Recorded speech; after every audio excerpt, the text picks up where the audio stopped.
Vamos a hacer en este momento un ejercicio para desarrollar la carta de control P. La carta de control P es para ilustrar de manera gráfica la proporción de artículos defectuosos. Tanto la carta P como la NP obedecen al tipo de variable binomial, aquellas que solamente pueden tener dos valores. En el caso del contexto de la calidad, estamos hablando de las variables tipo pasa o no pasa, en donde se califican a los artículos como defectuosos. Un artículo defectuoso es aquel que no cumple con las especificaciones definidas de antemano y son también nombrados este tipo de artículos como no conforme o simplemente artículo defectuoso. Aquí están presentes 19 lotes de una fábrica de calzado. En esta fábrica se hacen lotes de 300 y aquí se registraron el número de defectuosos que no alcanzaron a pasar ese punto de inspección. Cuando tenemos lotes que no son constantes, observen por favor en esa columna llamada tamaño de lote, que tenemos lotes de 300, 330, 280, 290, 305, 295, y ya teniendo ese pequeño cambio en los lotes, lo que vamos a tener que aplicar es una carta P. Muy bien. Lo primero que se tiene que proceder es hacer el cálculo de la proporción. La proporción de defectuosos es algo muy sencillo. Esto es igual a la cantidad de defectuosos registrados entre el tamaño del lote. Muy bien. Ya que tenemos nuestra proporción calculada, vamos a ubicarnos en la parte inferior derecha de nuestra celda para que se active el modo de arrastre y vamos a jalar este cálculo hasta el final de nuestros lotes. Muy bien, ya tenemos la proporción. Ya que tenemos la proporción, vamos a hacer la determinación de los límites de control. Los límites de control, en este caso, solamente van a ser unos solos porque solamente tenemos una gráfica. A partir de las siguientes explicaciones, solamente se vincula una sola gráfica a la información, no como en los casos anteriores. Entonces tenemos el límite de control superior, el límite central y el límite de control inferior. El límite de control superior es el promedio de las proporciones. Vamos a calcular en este momento el promedio de las proporciones. Entonces, ya nos ubicamos al final de la columna donde calculamos la proporción de cada uno de los lotes y vamos a determinar el promedio. Promedio de la primerita que hayamos determinado hasta el final. Se cierra el rango y ya tenemos, en este caso, la media de proporciones. Como es costumbre, vamos a señalarla con un color para que tengamos bien identificado de qué se trata. Muy bien, ahí tenemos la media de proporciones.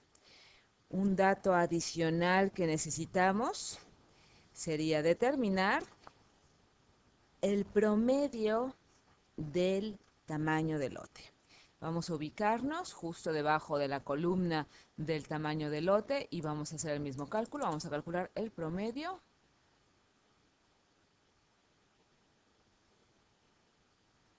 de todos los registros que aquí tenemos. Muy bien, este es el promedio del tamaño del lote. Vamos a señalarlo con un color azul. Promedio, promedio lote.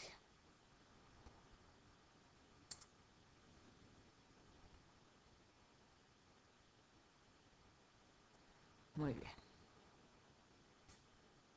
Enseguida, ya que tenemos esta información preliminar, vamos a aplicar la ecuación respectiva a la carta P. Para determinar los límites de control de la carta P, que es la proporción de artículos defectuosos, corresponde al promedio de la proporción más menos 3 veces el resultado de la raíz de la proporción por su complemento entre el tamaño del lote promedio. Eso es para el límite de control superior y para el límite de control inferior. Para la línea central, de manera muy constante, pues ese será el promedio de las proporciones. Muy bien. Entonces vamos a determinar el límite de control superior, que es el promedio de las proporciones de todos los lotes, más 3 veces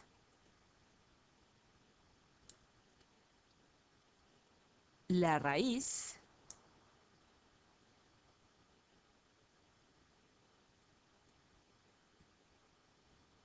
de la proporción por su complemento. ¿Cuál es su complemento? 1 menos el promedio de la proporción. Se cierra, se cierra. Pero nos hace falta la división de ese producto entre el promedio del lote. Así que nos va a hacer falta un paréntesis aquí. Lo colocamos también al final.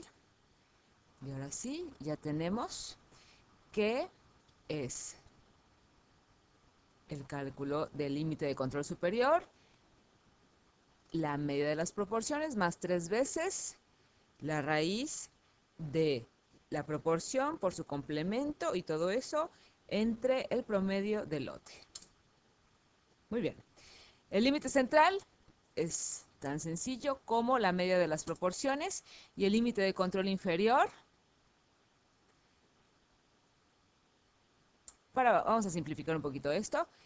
Es idéntica a esta fórmula, salvo que se utiliza el signo menos. Entonces, para evitar la captura de todo esto, vamos a seleccionar toda esta información. Este es un camino. También pudiéramos copiar la celda.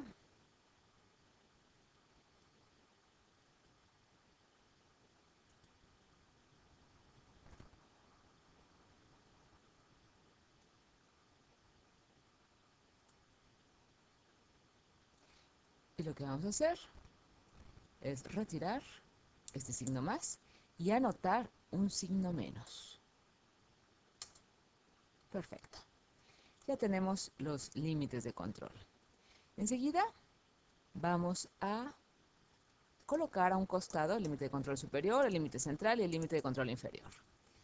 El límite de control superior es este que acabamos de determinar. El límite central, justo este cálculo. Y finalmente el límite de control inferior, este de acá. Muy bien. Vamos a seleccionar estas tres. Nos ubicamos en la esquinita inferior derecha, que se active el cursor y desplazamos esta información. Ya sabemos que no se rellena de esa forma. Nos vamos a la opción de rellenar. En rellenar elegimos series y en series le ponemos que el incremento es de 0. Y le ponemos aceptar. Muy bien. Y ya que tenemos esta información lista, vamos a seleccionar la proporción junto con sus límites de control. Y nos vamos a insertar líneas, gráfica de líneas, la primera opción. Y aquí tenemos nuestra gráfica correspondiente a la carta P de proporciones. Vamos a desplazarla un poquito hacia acá abajo para que no nos estorbe. Y vamos a ponerle el título del gráfico, que se llama carta P carta P. En este caso de acá, el eje que representa a la variable de calidad es defectuosos. Y veamos, ¿qué nos dice esta carta P? Pues bueno, rápidamente podemos identificar que contamos con un punto fuera de los límites de control. Con un punto que esté fuera de los límites de control, ya es una alerta para decir que nuestro proceso está fuera de control. Aún este punto no hubiera quedado fuera de los límites de control, me resultaría que hubiera quedado dentro. Me resulta importante ver el gran brinco que hubo del punto previo al punto que quedó fuera de los límites. Este gran brinco habla de que algo pasó en mi proceso. Y de nuevo, después de este punto que queda fuera de los límites, aquí tenemos otro más, que de nuevo cayó por debajo del límite central. Definitivamente esto me indica que el proceso está fuera de control. Aquí también hubo un brinco importante. Este y este es un brinco importante. Y fuera de esos puntos, el proceso se distribuyó de manera aleatoria. Conclusión de esta carta de control, el proceso se encuentra fuera de control y entonces habrá que monitorearlo más de cerca para ver qué es lo que hizo que se cambiara el desempeño estándar del proceso.